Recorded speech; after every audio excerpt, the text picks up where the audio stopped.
embark on a journey through the remarkable life of Sinan Pasha. This is the gripping story of a man on a quest for prominence, in a world of political intrigue, betrayal, and the unforgiving landscapes of history.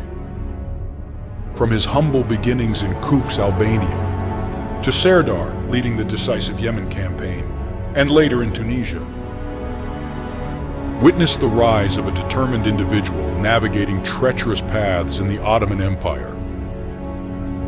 Will Sinan Pasha make history, or face the ultimate price for his ambitions?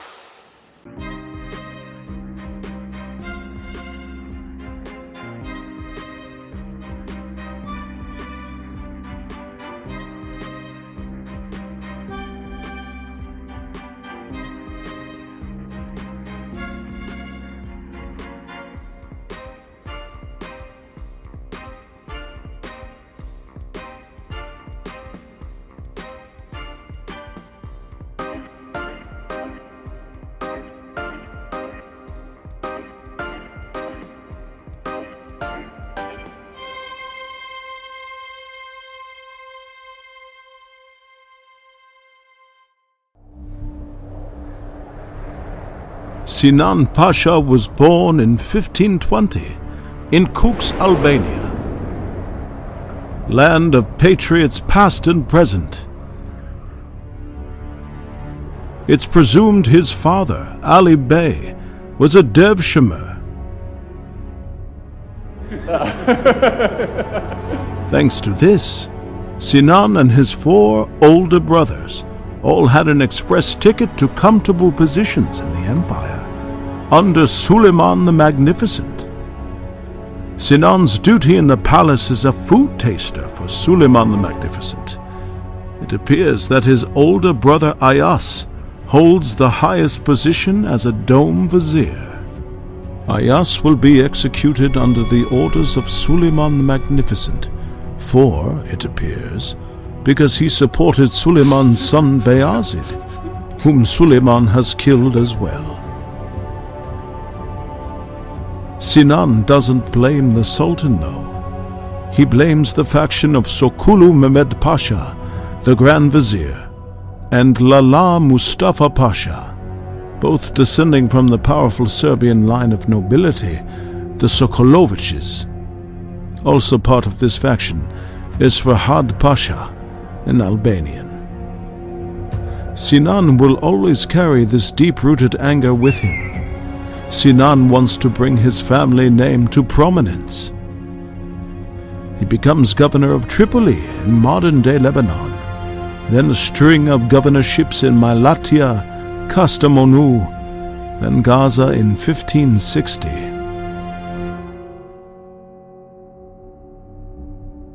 As governor of Aleppo, his duties are now building projects, protecting pilgrimage routes, and supplying goods for Mecca. Not long after, he finally makes it to governor of Egypt. It's not an easy situation, as the previous governor was murdered by his soldiers. Only in Egypt for a short time. The Ottomans cannot control Yemen, and the Zaydi rebellion led by al-Mutahar is in full swing. The governor of Yemen and relative of Lala Pasha was beheaded. Yemen is now in chaos. An invasion must take place to secure the now split region. Grand Vizier Sokulu Pasha is putting plans together. Sinan doesn't know if he'll ever get a chance this big to make history. He requests to be placed at the head of the army as Serdar, or commander for the Yemen campaign. Lala Mustafa Pasha also wants to be Serdar. Grand Vizier Sokulu Pasha accepts Lala Pasha's request and makes him Serdar. Sinan asks the Sultan to reconsider. As arguments abound, the Sultan steps in and makes Sinan Pasha Serdar of the army. If victorious, he catapults to the Ottoman elite, Failure can mean death. The trek will not be easy. The Zaydis have destroyed every Ottoman opposition since they took over. The hot climate, rough terrain, and positions of the Zaydis will make this expedition difficult. Sinan has 3,000 men with him and has enough supplies for a short time. Yemen was incorporated into the Ottoman domain during the conquest of Mamluk lands in 1517.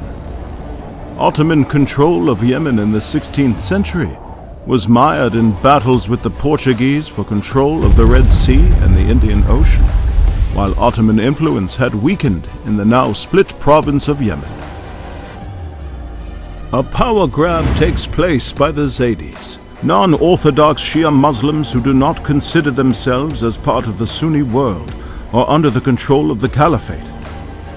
Sinan departs with his mission to conquer Yemen in the name of Sultan Selim II. And with a personal request from the Sultan, he wants Ardian conquered first. His men reach Mecca, where they pray and feast. Sinan also performs his Hajj. Sinan has veterans around him, including the Circassian Iskandar Pasha, famous Corsair captain Kurdulu Hizir Bey, and the excellent General Ozdemirolu Pasha, the son of a conqueror whose father conquered Aden and Ethiopia. Sinan brings his nephew, Hussein Bey. Also by his side are his close allies, the Albanian Hassan Pasha and Memi Bey. The Zaydis, experts in guerrilla warfare, are spread out and encamped in many areas containing fortresses and castles. Their advantage lies in their ability to wear down an army on foot while retreating to high ground with cover coming from the castles. Sinan and his men will have to rout the enemy on open ground. With those forces out of the way, they can attack the castles, stock up on provisions and ammunition, then destroy the castles to prevent any regrouping of the Zaydis until they either disperse, give up, or concentrate them in one location.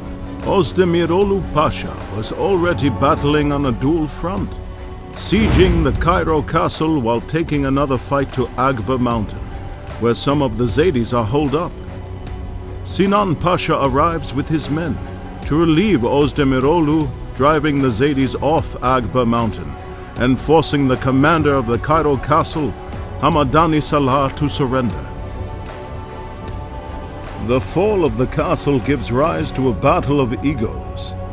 Ozdemirolu believes he shouldn't be named Serdar and upset that the soldiers surrendered to Sinan and not to him.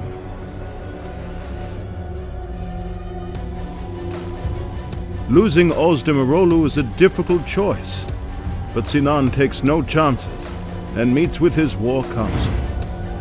They vote to remove Ozdemirolu from the campaign. Ozdemirolu takes his men with him, but before he departs, he scoffs. Let's see what luck Sinan will have now. Sinan heads to Aden to honor the Sultan, and on May 14th, 1569, conquers Aden. Sinan then moves on to Taker Castle. Zaydi spies from the top of a nearby mountain, sends an ambush team to surprise Sinan, but their forces retreat after a short battle. Sheiks from the Taker castle defect and go to Sinan's forces for safety. Sinan captures the Barana fortress and hears the good news that a team of men led by Sheikh al-Abdullah defeated Mutahar's son Lutfullah and conquered the Haded fortress.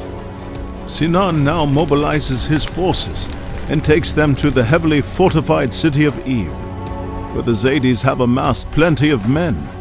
Once again, the Zaydis are holding the high ground on top of a steep mountain. The Zaydis attempt to ambush the Ottomans while they pitch their tents, but Sinan predicts the Zaydi attack, and his men repulse their charge. Despite objections and doubts from some of his soldiers, Sinan orders his men to rush the Zaydis on the difficult uphill terrain. He breaks up his men into 6 divisions.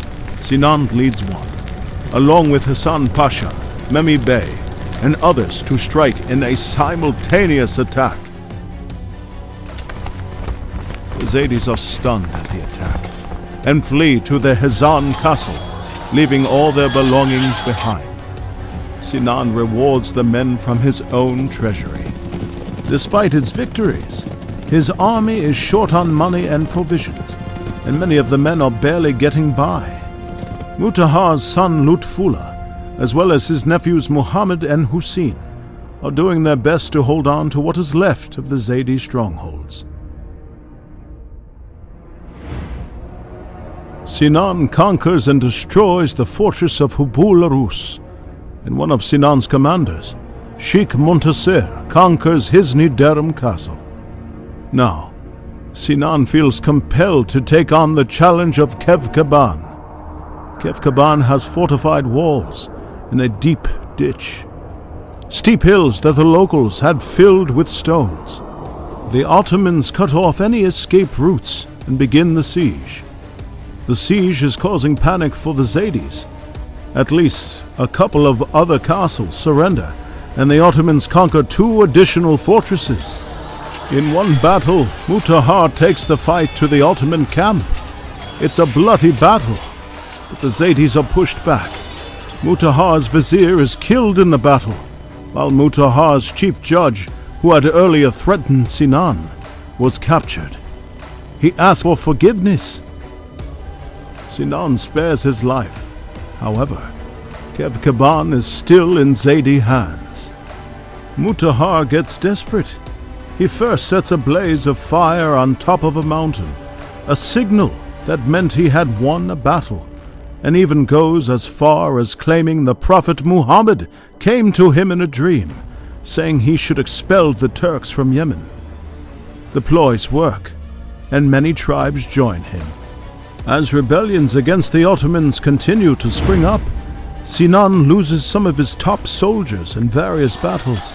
He recruits new soldiers, but they rebel for lack of pay. Sinan orders Sheikh Ali to pay soldiers any way he can, out of his pocket, borrow money, and even sell belongings. While Sinan is in Tula, he fends off attacks. He goes to the center of the city with a few troops and calls the enemy to war. When there is no response, he orders military games to be played.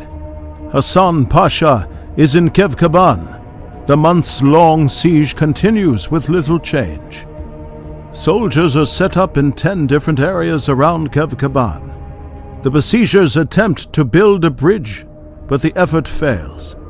Both sides are exhausted, but Sinan must conquer Kevkaban if he is to win the campaign. As it looks unconquerable, Sinan challenges fate. He risks losing what he has gained. He pools all his resources and available soldiers to conquer Kevkaban. Sinan orders a non-stop bombardment, an all-out attack to destroy Kevkaban's defensive wall.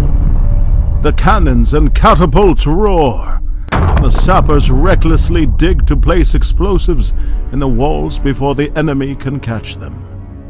The non-stop bombardment works. Realizing further resistance is pointless, the Zaydis send a peace envoy, and Hasan Pasha meets them to negotiate. Sinan accepts peace terms, which included grain for the food shortage. Mutahar, knowing the end is near, sends letters asking to trust him.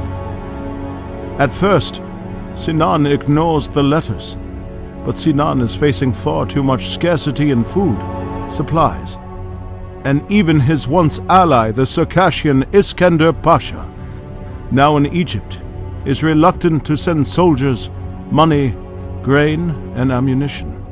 Also in Egypt, Özdemirolu Pasha is trying to sabotage recruitment for the campaign. There is also a plague grappling Yemen. Mutahar is out of options and finally surrenders. Sinan accepts a peace agreement. Sinan then orders Bahram Pasha and Hasan Pasha to conquer some leftover areas, which they do successfully. Meanwhile, Mutahar breaks the peace, but after Sinan threatens him, the peace agreement is set in place for good. Sinan appoints rulers and administrators in Yemen with instructions to rule fairly. He conducts a survey of the land and oversees a massive rebuilding project from the 3-year-long campaign. Before Sinan departs, he places Hasan Pasha as governor and sets out for Medina, then back to Egypt, where he once again becomes governor. The conquering of Yemen catapults Sinan's family name and career to prominence, while the newly opened trade from the Indian Ocean grants the Ottoman Empire access to a world of wealth and power. Sinan's reputation is now the talk of the nation. He has no need to align with any factions. He's a faction all on his own. His new title, bestowed by the Sultan, is Fatih-i-Yemeni, Conqueror of Yemen. After the Tunisia campaign, Sinan begins an unlikely reign of 5 terms as Grand Vizier. In total, he serves 8.5 years as Grand Vizier. The word talhis, meaning abstract in Arabic, connotes a specific type of document in the Ottoman administrative practices. These could be sent as official messages between pashas and officials, or anonymous petitions. Often these anonymous talhis aimed at bringing men like Sinan down. Given the strength of the factional state, these talhis were imperative to establish direct lines of communication with the Grand Vizier and the Sultan, while preventing malicious influences.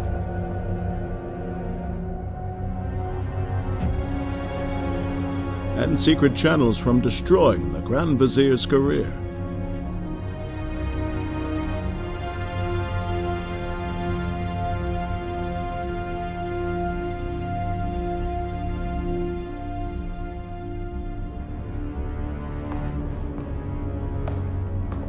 Many men in Sinan's position had been executed before because of miscommunication.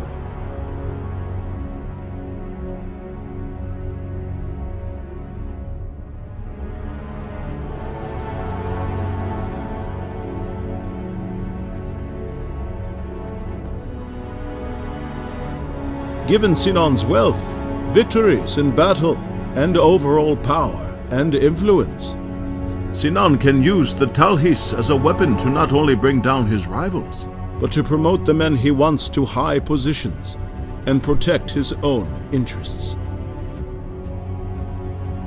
One anonymous talhis levels accusations against Sinan's spending on the troops. The Sultan seizes the opportunity, informing him, "If these are true, it will not be good for you." But Sinan uses these talhis against the Sultan as well. An anonymous talhis mentions that Sinan and the Sultan were bribed. Sinan remarks, "Did my Sultan take the money?" The Sultan dodges the question. Sinan knew how to keep good relations with the Sultan by not only showing he was protecting the Sultan, but by spreading the wealth around. He has 2 expensive pavilions built for Murad III and for Murad III's son Prince Mehmed's celebration of the prince's circumcision. Sinan and Sinan's son Mehmed Pasha both give the young prince over 300 valuable gifts. Murad III was not known to be a free thinker. He is easily influenced by others. Aside from the advice sought from his council, he also sought the advice of his spiritual master, Sheikh Shuja Effendi, who was an influential figure in the court circles and vocal opponent of Sinan. Sinan asks the Sultan, "What can I do?" My illustrious Sultan immediately believes those people who claim to follow the true path, just as Mere Pasha did in his time. Sinan takes issue with the ulema, or religious faction getting too involved in state affairs. Sinan tells the Sultan it's not good to allow everyone involved in the affairs of the state. Although the Sultan's opinions about Sinan Pasha naturally changes from time to time, ranging from threatening to appeasing, the Sultan generally accepts Sinan's recommendation on a given policy or problem.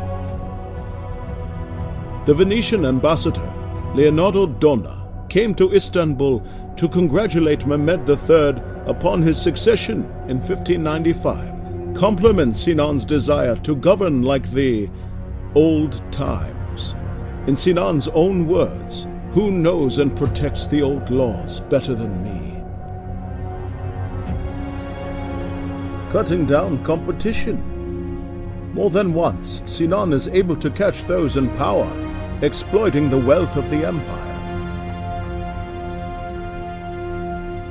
For example, Sinan discovered that the treasurer, Davud Pasha, the governor-general of Gence, had forged documents regarding the supply of silk to be sold in Damascus.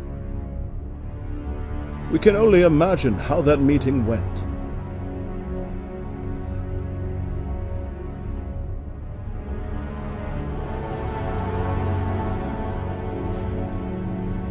To curb their power, break up political networks, and keep them far away from any political influence, Sinan sends powerful pashas to different posts outside of Istanbul. Sinan also suggests that a new fleet of ships should be built, but the majority of the cost should come from those who had most benefited from the empire, the pashas and the Sultan himself. Sinan offers to pay for 6 ships himself, while at best the other pashas can only afford 1 or 2. Sinan could afford it, they couldn't, making it impossible for the other pashas to catch up to his level of wealth. If Byzantium was the envy of the world, Sinan was the envy of the Ottoman Empire. His exponential wealth was almost mythic-like. In fact, he is so wealthy. Rumors spread that Sinan has mastered alchemy. Sinan has over 900 employees of more than 80 professions. Sinan has stakes in the lucrative rice and sugar trade in Egypt. He invests in real estate and builds commercial hubs or khans throughout the empire. In total, Sinan builds 22 khans, providing all the amenities that a traveler might need, including shops, stables, barns, and lodgings. These commercial enterprises keep him close to the people. There are also good ways to gather intelligence. Like Sukulu Mehmed Pasha, Sinan shows his patronage to the Indian Ocean merchants, spending large amounts of money from his own pocket and the state treasury to construct warehouses, rest houses, and other merchant facilities all along the commercial route from Egypt to Yemen, as well as the pilgrimage routes from Aleppo and Damascus to the holy cities.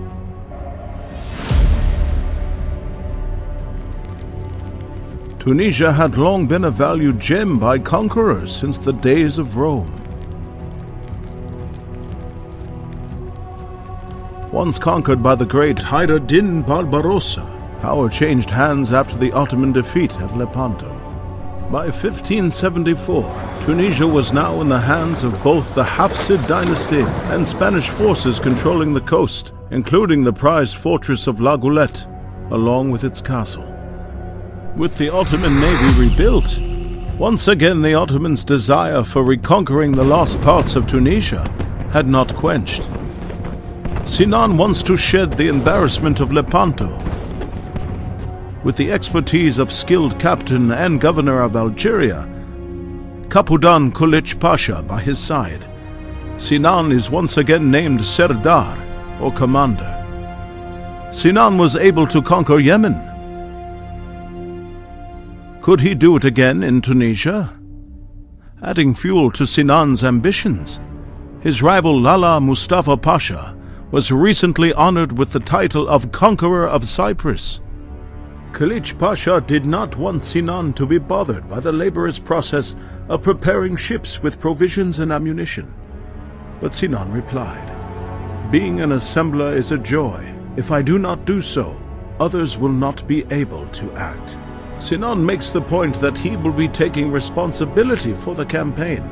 If he fails as others did before him, he will be the one to blame. Before the fleet departs, Sinan and his men feast. They pray for a successful trip by the tomb of Ardian Barbarossa. A fleet of 300 ships with 40 to 45,000 men between them leave the port. As the Sultan watches the fleet depart, Sinan stands up to salute him. Rifles and cannons blast, and the soldiers are cheered as they go.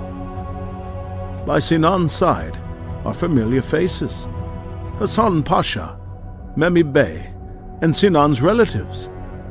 Sinan and his men reach the imposing fortress of La Goulette in July of 1574 and are met with cannon fire.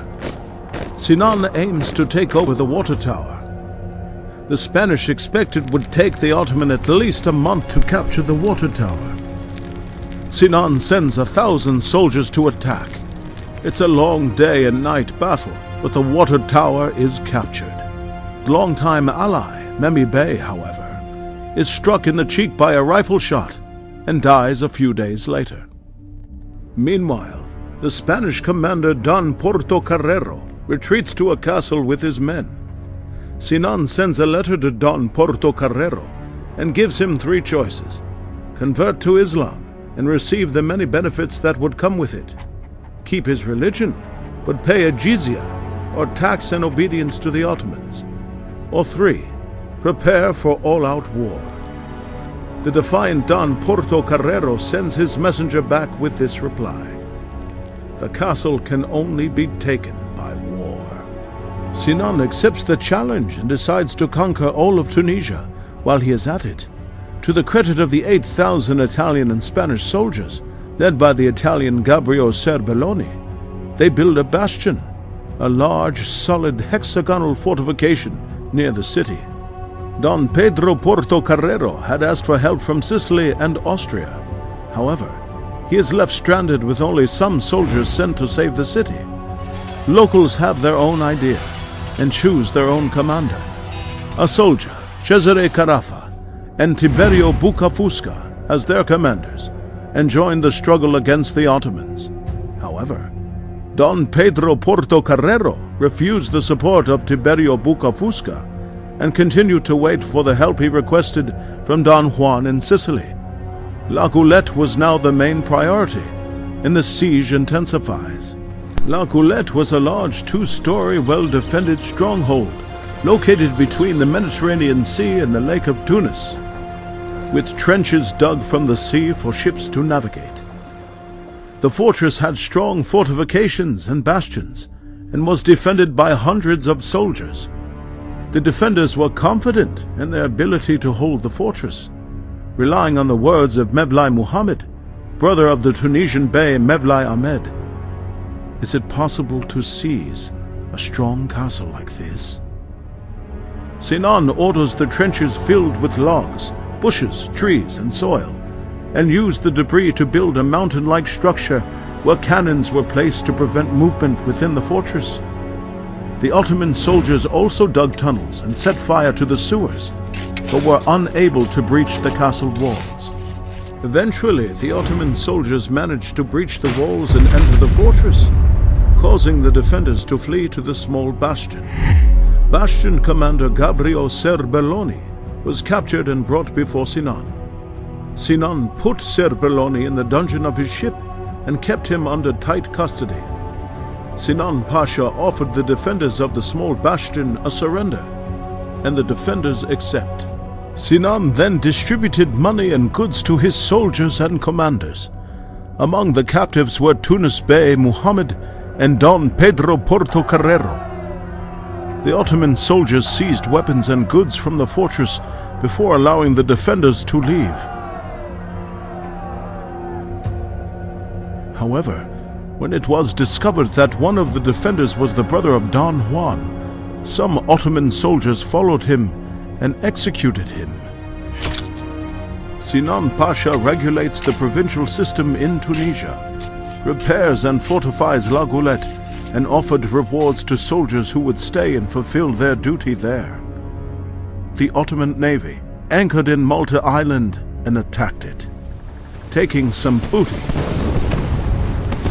The navy then sailed towards Rumelia and waited for the ships to gather before anchoring in the Venetian Bay. Then had his navy fire cannons against Venice. The Venetians, not wanting war, sent a delegation to Sinan Pasha. The navy arrived in the Istanbul port on November 16, 1574, to celebrations. Sinan Pasha presented the captives, including Tunis Bey Muhammad and the bastion commander Gabriel Serbelloni. Don Portocarrero dies on the way to Istanbul. Sinan receives praise from Selim II, who, despite his sickness, came out of his bed and complimented Sinan Pasha with precious gifts. Those who had contributed to the expedition were rewarded, while those who had disobeyed orders were punished. The Sultan honors Sinan with yet another title, Fatihi Tunis, Conqueror of Tunisia.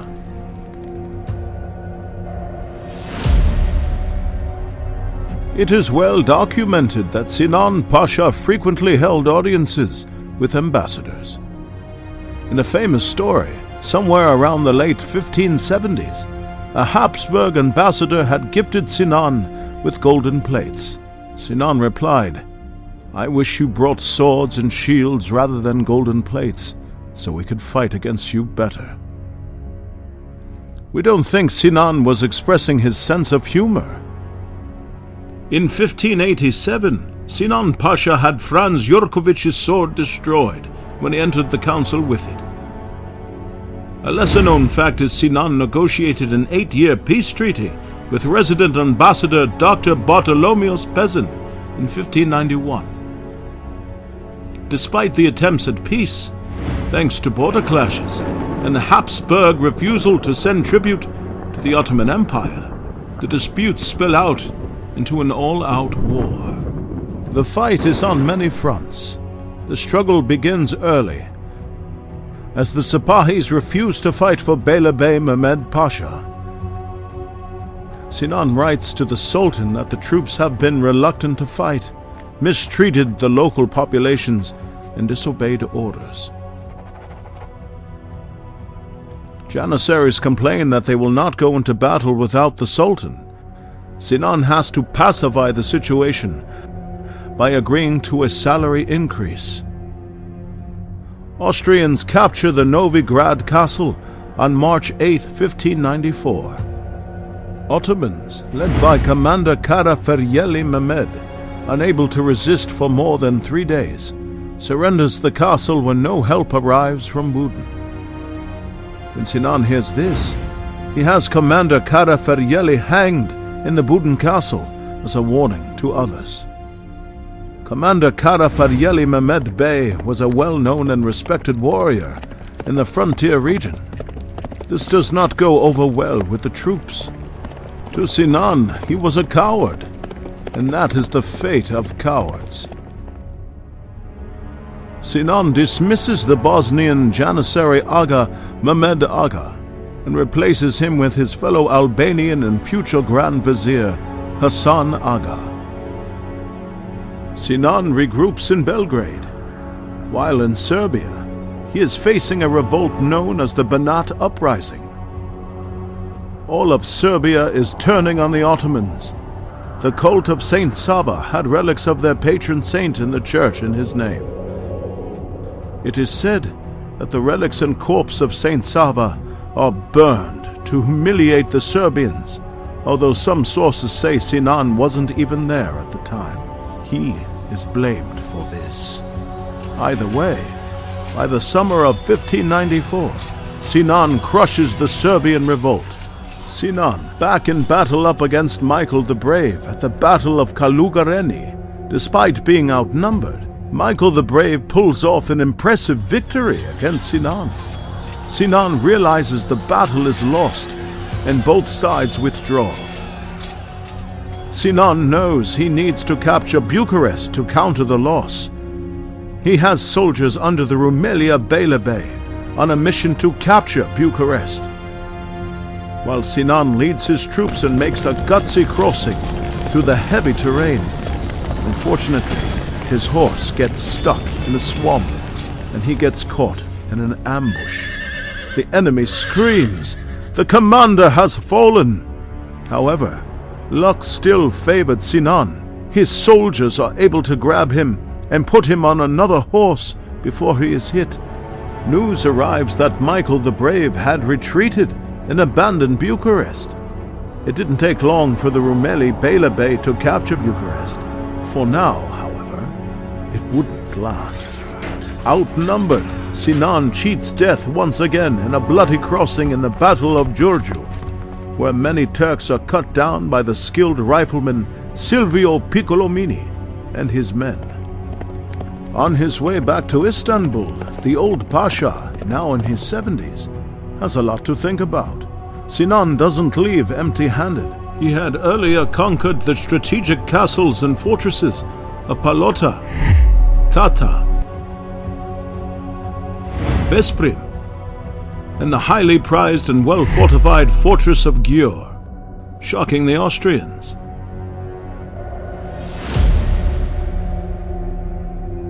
During the beginning of the Safavid War, which would last from 1578 to 1590, Sinan was once again Serdar, or commander. He wouldn't be Serdar for long, as it was expected a peace treaty would be signed, and he was needed elsewhere. However, Sinan and his rivals Ferhat Pasha, Özdemirolu Pasha, and Lala Pasha all find themselves as commanders in the Battle of Çildır, another Ottoman win, which let the Ottomans reach the Caspian Sea and open the door for Lala Mustafa Pasha to conquer Tbilisi, the capital of Georgia. After 12 years, a proposal for a treaty was approved by Sinan, and with it came the Safavid provinces of Georgia, the Erivan province, Dagestan, Shirvan, Karabakh, Lorestan, Khuzestan, and most of Azerbaijan. The shining stars of the campaign were undoubtedly Özdemirolu Osman Pasha and the Albanian Ferhat Pasha. With Ferhat's success, he can now compete with Sinan. As Grand Vizier, Ferhat Pasha will remove those Sinan assigned to positions of power, including Sinan's son, who's the commander of Buda, and Sinan's nephew. With the assassination of Mehmet Sokolu Pasha in 1579, and the sudden death of Lala Mustafa Pasha in 1580, and Özdemirolu Osman Pasha dying in 1585, only Ferhat Pasha remains. Sinan burns inside. He still holds Ferhat responsible for his brother's murder, and Ferhat is more powerful than ever. In Sinan's fifth and final Grand Viziership, he makes it personal. He is somehow able to secure the execution of his last living rival, Ferhat Pasha.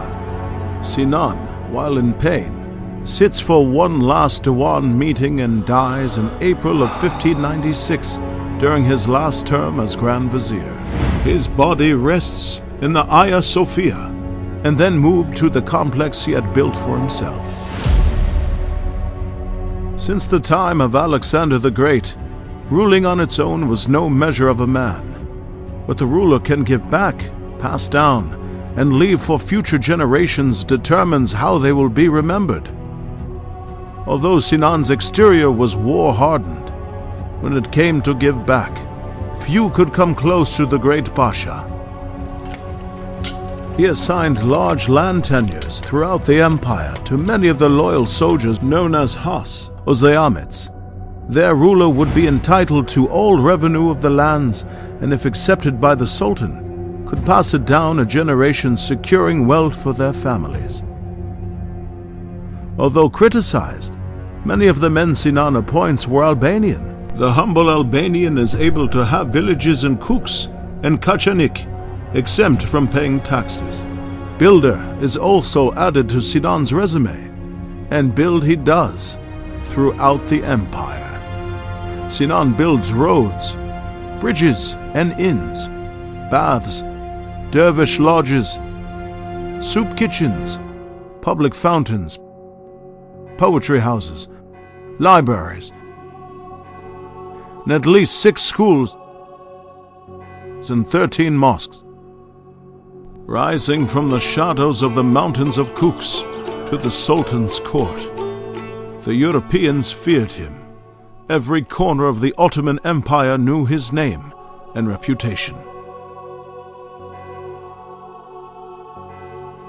Historians refer to him as the last great Ottoman, 5-time Grand Vizier, soldier, statesman, builder, conqueror. Koca Sinan Pasha, Sinan the Great!